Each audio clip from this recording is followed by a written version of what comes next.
Good morning. I'm Linda Lancaster. I live in Plymouth, Massachusetts. I live in the Pine Hills development, and today I'm going to show you the solar panel systems that we had installed in 2014, and then in 2019 we had a battery backup installed. So I'm going to show you both of those today. So right now we're looking at the solar panels which are on the back of our house. If you're thinking of getting solar panels installed, the best thing to do is to talk to a vendor that you've gotten a recommendation for, and they will come out, they will go out and look at your roof. They get up on the roof and they have tools to measure whether you get enough sunlight, how much you get in a year. The second question they'll ask is how much electricity do you use in a year, so you can get that from your electricity bills, and they will calculate the amount of sunlight you have plus the amount of electricity that you use, and they'll tell you whether your roof is suitable for solar. Now, ideally it's south-facing roof, but some other orientations can work, so that doesn't mean you can't have them if your roof doesn't face south. Another issue that you might want to think about when you're getting solar installed is how long is your roof going to last, because those panels could last 20-25 years, and if your roof is close to needing replacement, then you may want to replace the roof at the same time you do the solar panels.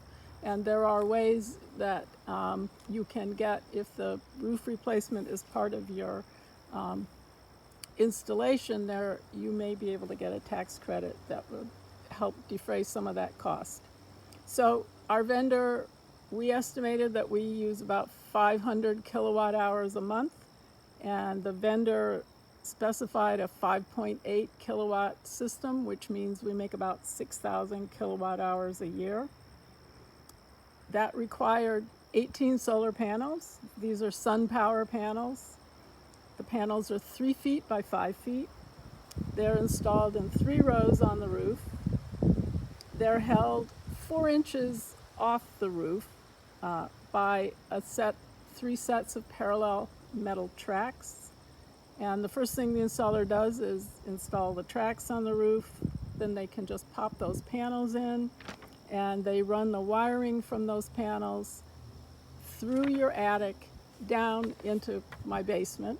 And the basement is where the inverter and the circuit breakers and all of the electronics for feeding the power is located. So we will next go take a look at the basement. One more thing before we look at the basement is I just wanted to show you the conduit that feeds down from the roof down into the basement. So you see the downspout on the left, and the conduit is just next to it. So it's actually very inobtrusive on the outside of the house. Here we are in the basement. And this is all the electronics that the solar installer put in for our panels. Everything that is on this brown plywood was installed by the vendors, so it's new for the panels. What we have is a conduit here that runs, this is coming down from the roof, and it sends the power down to a circuit breaker. There's a dedicated circuit breaker box just for the panels. The electricity goes through those breakers, comes out through here, and goes up to the inverter. The inverter converts the electricity from direct current to alternating current, DC to AC. The AC is what all of your household appliances use, so it has to be converted. Then this inverter then sends the AC current over here, around this conduit, and sends it over to this main circuit breaker box. This was here when we bought the house, and this is where all of our appliances are powered from. So whatever comes through, if it's a sunny day and we're making lots of power, then we don't need as much as we produce. It'll go out, it'll get sent out to the grid, and we'll get a credit for that on our Eversource bill. If it's at nighttime or sometime when we're not creating solar power, then it will all come from the grid, and that will be, at the end of the month, they net it out, and we actually make more than we use. So we get a credit most months on our bill. So this is our newest toy. We just had this battery backup system installed almost a year ago. This is a top-of-the-line battery. It's made by Sonnen, S-O-N-N-E-N. They're a German company. And this is in fact the only brand of battery that Eversource will allow to interconnect to the grid. So in a sense we had no choice. But on the other hand, if you're going to buy something like this, it really pays to buy the top of the line. I know Tesla makes batteries and they're less expensive than this, but in the long run, this is going to be worth it.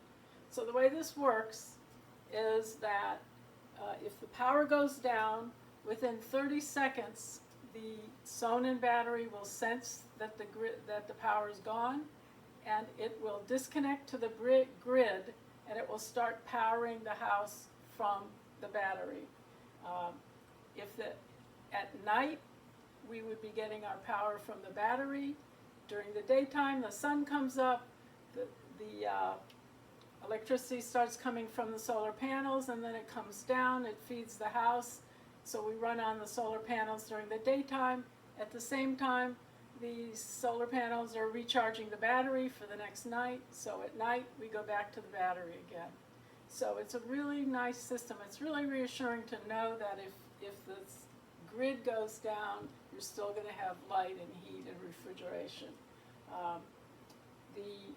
There's a control panel here, which I won't go into the details, but it shows you the amount of charge at any point in time. Like right now, this battery is 99% charged. Over here, you can see there's another circuit breaker. This is a dedicated circuit breaker that is for the battery only. And up here, there's a manual shut-off switch. But you really shouldn't need that because it's all automatically sensed. But these emergency switches are in case there's a problem and you have to manually disconnect. Anything else about batteries I should say?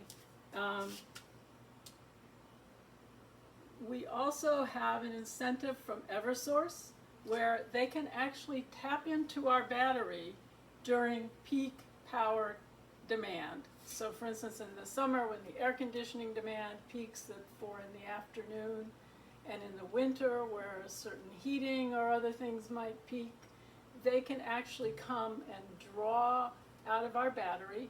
They'll draw electricity from the battery, send it out, take it and distribute it to the grid. So we could be powering a neighbor's house. They're not going to take electricity from our battery and send it 50 miles away. They're going to use it locally. But what the advantage of that is, A, we get some compensation from Eversource. We got a check for $250 a few weeks ago, and we might get another check this year. It all depends on how often they feel the need to draw down. But what this does is it takes the load off what's called peaker power plants, which are the power plants that are kept offline and only brought online a couple times a year when they need them for excess energy. So this helps even out that demand.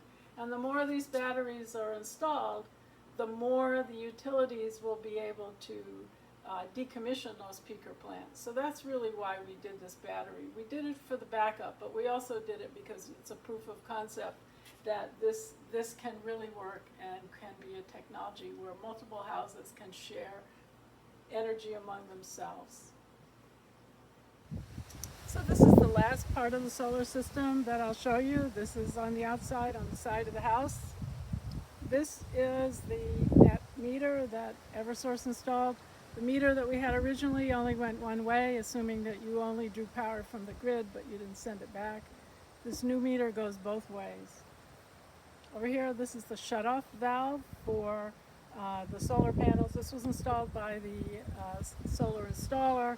This is another emergency way to disconnect the panels from the roof, even though all of it should be done automatically by software.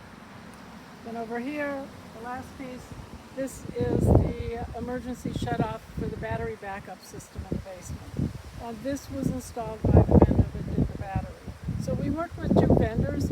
We worked with Revolution in Woburn, Massachusetts, and they installed the batteries they installed the solar panels in 2014. They did an excellent job. And in 2019, we worked with New Day Energy in Kingston, Massachusetts, and they did an excellent job on putting in the battery. So Of the two, I would recommend that you look for an installer that is closer to you. It's a lot easier to get to Plymouth from Kingston than it is from Woburn. But both of them did a very good job. Okay, so this is one of our recent electricity bills from Eversource. And I guess what I would point out here, what we really like about it, no payment due. We have not paid to Eversource since 2014, so that is going on 6 years. We love that. In fact, because we make more energy than we use, we have built up a credit. This says $2,406. And actually, I looked at the latest bill this month, it's $2,500. So whenever we have an excess, it goes out and it becomes a credit. So we are looking at ways that we can use that credit, possibly with an electric car or a heat pump or some other things in the house. But yeah, this is one of the really good things about it. Never pay another electric bill. So our solar panels paid for themselves in 5.5 years. And now that we're 6 years in, everything we have is gravy. We benefited from a series of incentives and rebates, and I'm not going to go into details here because with a 6-year-old system, the price of panels has come down, the incentives have changed. You can just rely on your installer to know all this, what you qualify for.